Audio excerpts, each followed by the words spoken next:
Hi നമസ്കാരം, ഞാൻ വിഷ്ണു. പുതിയൊരു വീഡിയോയിലേക്ക് വീണ്ടും സ്വാഗതം. ഞാൻ ഇന്ന് നിൽക്കുന്നത് നമ്മുടെ ചരിത്രപ്രസിദ്ധമായ ശ്രീരംഗപട്ടണത്തിലാണ്. ശ്രീരംഗപട്ടണം എന്ന് കേൾക്കുമ്പോൾ നമ്മുടെ മനസ്സിലേക്ക് വരുന്നത് ട്രീറ്റി ഓഫ് ശ്രീരംഗപട്ടണമാണ്. 1792 അദ്ദേഹത്തിന്റെ വേനൽക്കാല കൊട്ടാരമായ ദാരിയ ദൗലത്ബാദ് അഥവാ ടിപ്പു സുൽത്താന്റെ മ്യൂസിയത്തിലാണ് നമ്മൾ ഇന്ന് നിൽക്കുന്നത്. അപ്പം നമുക്ക് വീഡിയോയിലേക്ക് വരാം. ഈ എൻട്രൻസിലൂടെ ഉള്ളിലേക്ക് കടക്കുമ്പോൾ ആദ്യം നമ്മളെ സ്വാഗതം ചെയ്യുന്നത് മനോഹരമായ ഈ ചെറിയ ഗോപുരമാണ്. കവാടം പിന്നിട്ട് നേരെ മുന്നോട്ട് നടക്കുമ്പോൾ കണ്ണെത്താ ദൂരത്ത് പരന്നു കിടക്കുന്ന ഈ പച്ചപ്പാണ് ദാരിയ ദൗലത്ബാഗ് ഗാർഡൻ. പേർഷ്യൻ ശൈലിയിലുള്ള ചാർബാഗ് മാതൃകയിലാണ് ഈ വലിയ തോട്ടം ഒരുക്കിയിരിക്കുന്നത്. കൊട്ടാരത്തിന് ചുറ്റുമുള്ള ഈ ശാന്തതയും പ്രകൃതി ഭംഗിയും ഒരു പ്രത്യേക അനുഭവം തന്നെയാണ്. 1784 ടിപ്പു സുൽത്താൻ പൂർത്തിയാക്കിയ ഈ കൊട്ടാര സമുച്ചയം യുദ്ധതന്ത്രങ്ങളുടെ ഒരു വലിയ കേന്ദ്രം കൂടിയായിരുന്നു. തോട്ടത്തിന് നടുവിലായി നാം കാണുന്നതാണ് ടിപ്പു സുൽത്താന്റെ ആ വിഖ്യാതമായ വേനൽക്കാല കൊട്ടാര മന്ദിരം. അക്കാലത്ത് ഇന്ത്യയിൽ ആദ്യമായി പീരങ്കികളും റോക്കറ്റുകളും അയൺ കേസിംഗും പരീക്ഷിച്ച് വിജയിച്ച ടിപ്പു സുൽത്താനായിരുന്നു. കൂടുതൽ ദൂരത്തിൽ കൃത്യതയിലും പ്രഹരിക്കാൻ ശേഷിയുള്ള വെങ്കലത്തിലും ഇരുമ്പിലും തീർത്ത ഈ അത്ഭുത പീരങ്കികളാണ് അന്ന് ബ്രിട്ടീഷ് പടയെ വിറപ്പിച്ചത്. കൊട്ടാരത്തിന്റെ ഉള്ളിലേക്ക് പ്രവേശിക്കുമ്പോൾ കാണുന്ന ആ കാഴ്ച ശരിക്കും നമ്മളെ അത്ഭുതപ്പെടുത്തും. പൂർണ്ണമായും തേക്കിൻ തടിയിൽ 2 നിലകളിലായി നിർമ്മിച്ച ഒരു അപൂർവ വാസ്തുവിദ്യാ വിസ്മയമാണിത്. ഇൻഡോ ഇസ്ലാമിക് ശൈലിയിൽ തീർത്ത ഇതിന്റെ തൂണുകളും മനോഹരമായ ആർച്ചുകളും മേൽക്കൂരയിലെ തടിയും കൊത്തുപണികളും ഈ നിർമ്മിതിക്ക് ഒരു പ്രത്യേക ഗാംഭീര്യം നൽകുന്നുണ്ട്.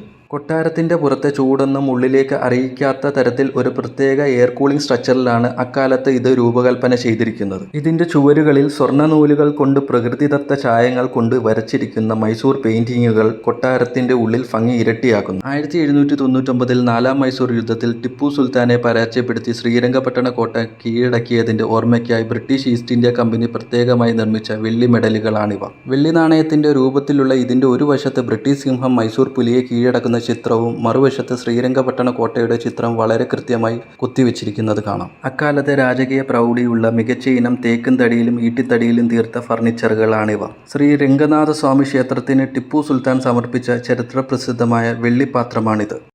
തൻ്റെ പ്രിയപ്പെട്ട ആനയായ ദിവ്യാനയ്ക്ക് അസുഖം ഭേദമായതിൻ്റെ നന്ദി സൂചകമായാണ് അദ്ദേഹം ഇത് ക്ഷേത്രത്തിൽ സമർപ്പിച്ചത്. അക്കാലത്തെ മൈസൂർ കൊട്ടാരത്തിൻ്റെ അതിൻ്റെ ഭീമാകാരമായ അതിർത്തി കോട്ടകളുടെയും കൃത്യമായ ഒരു മിനിയേച്ചർ മാതൃകയാണിത്. ശ്രീരംഗപട്ടണത്തിൻ്റെ അന്നത്തെ യഥാർത്ഥ വ്യാപ്തിയും യുദ്ധതന്ത്രപരമായ ആസൂത്രണവും അത്രത്തോളം വലുതായിരുന്നുവെന്നും ഒരു ചെറിയ മോഡലിലൂടെ നമുക്ക് മനസ്സിലാക്കാം. ബ്രിട്ടീഷ് പടയെ വിറപ്പിച്ച ടിപ്പു സുൽത്താന്റെ വിഖ്യാതമായ വാളുകളിൽ ഒന്നാണിത്.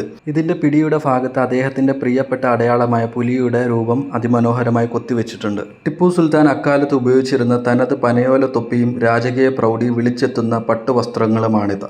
ഇത് ടിപ്പുവിന്റെ സൈന്യം ഉപയോഗിച്ചിരുന്ന പല വലിപ്പത്തിലുള്ള യഥാർത്ഥ കുന്തമുനകളും അപൂർവമായ യുദ്ധകത്തികളുമാണ്. ഫ്രഞ്ച് സാങ്കേതിക വിദ്യയുടെ സഹായത്തോടെ മൈസൂരിലെ സ്വന്തം ആയുധശാലകളിൽ മികച്ച ഇരുമ്പുകളിൽ നിർമ്മിച്ചെടുത്തവയാണ് ടിപ്പുവിൻ്റെ ഈ നീളമേറിയ തോക്കുകൾ.